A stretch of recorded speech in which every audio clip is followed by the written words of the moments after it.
Hello दोस्तों, नमस्कार। वसी हेल्थ केयर में आपका स्वागत है। आज आपको टोरेक्स अलविदा खांसी के बारे में जानकारी देंगे। यह किस तरह से इस्तेमाल किया जाता है और कौन सी खांसी के लिए काम आता है। Torex syrup full family cough syrup है।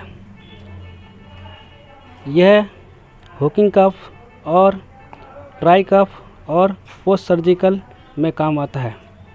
यह सभी मेडिकल में उपलब्ध है। इसका MRP आप देख सकते हैं 108 रुपया है।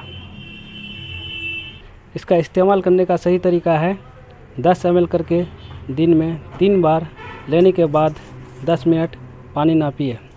ये वीडियो आपको अच्छा लगा तो मेरे चैनल को सब्सक्राइब करें और आगे शेयर करें। धन्यवाद।